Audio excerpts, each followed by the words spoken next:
आप सबका स्वागत है परमेश्वर की अनुयायी चैनल पर।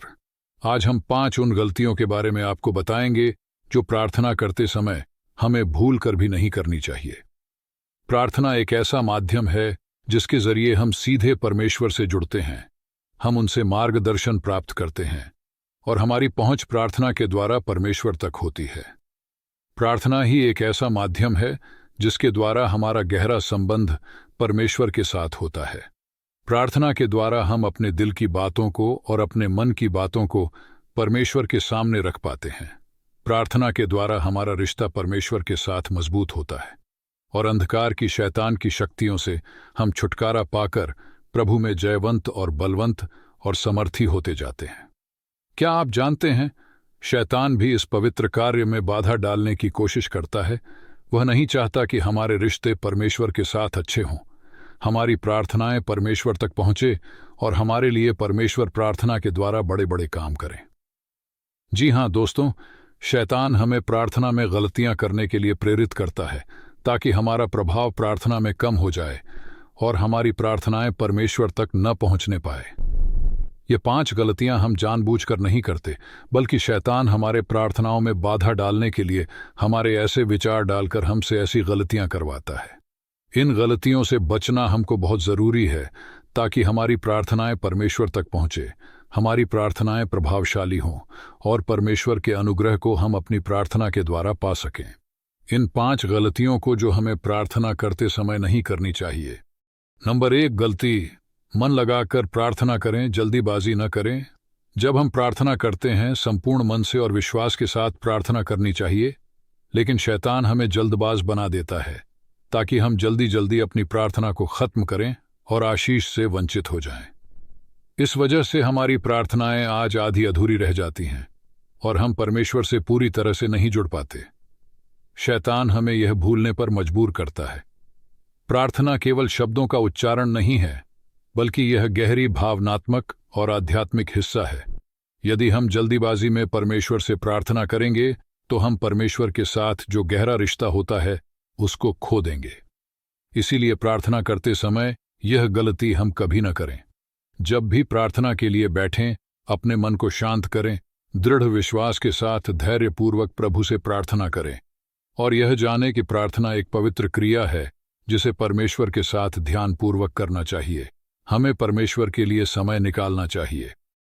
नंबर 2 गलती, हमें आत्मा में प्रार्थना करना चाहिए, आत्म केंद्रित प्रार्थना नहीं करनी चाहिए। प्रिय, शैतान की एक चाल ये होती है, वह हमें आत्मा में प्रार्थना करने से रोकता है। वह हमारे मन को भटका देता है, हमारे विचारों को भटका देता है और हमें प्रार्थना में निष्फल करना चाहता है।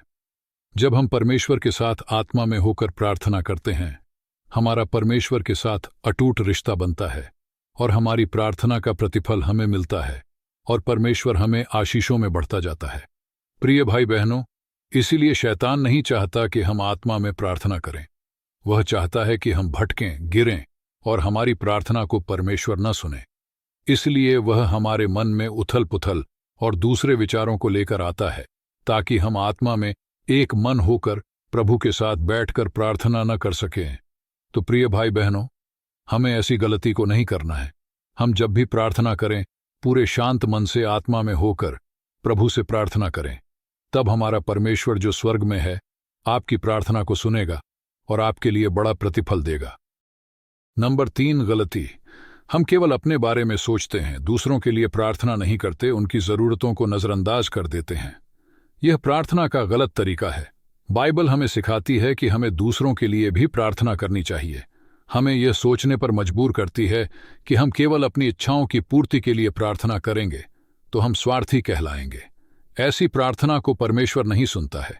इसीलिए प्रिय भाई बहनों, प्रार्थना करते समय यह गलती न करें।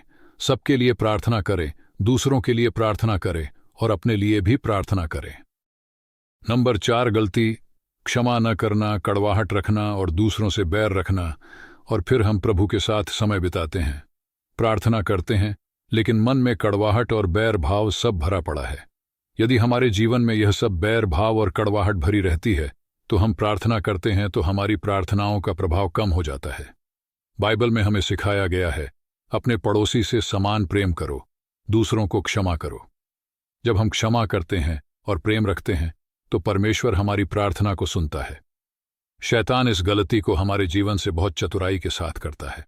वह यह सोचने पर मजबूर करता है कि यदि हमने किसी को माफ कर दिया तो इसका मतलब है कि हमने उनकी गलती स्वीकार कर ली है। यह सच्चाई नहीं है। माफी वास्तव में हमारे आत्मिक जीवन में एक बड़े बदलाव को लेकर आती है, परमेश्वर के प्रेम को दिखाती है और परमेश्वर के साथ हमारा संबंध बढ़ाती है। प्रार्थना करते समय यह गलती न करें। जब आप प्रार्थना करें, सबसे पहले अपने आप को साफ करें।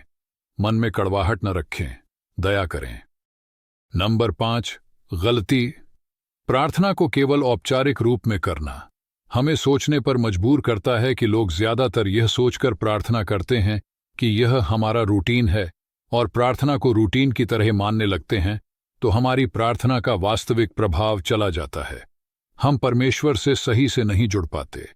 शैतान हमें यह विश्वास दिलाता है कि हमारी प्रार्थनाओं का कोई महत्व नहीं है।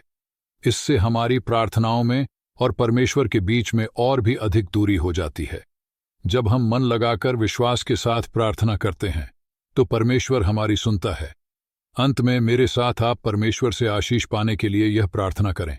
हे परमेश्वर, मैं आपके सामने आता हूं और आपकी आशीषों के लिए प्रार्थना करता हूं। मैं आपकी महान दया और प्रेम के लिए आभारी हूं और मैं आपकी आशीषों को अपने जीवन में महसूस करना चाहता हूं। आमीन, आमीन, आमीन।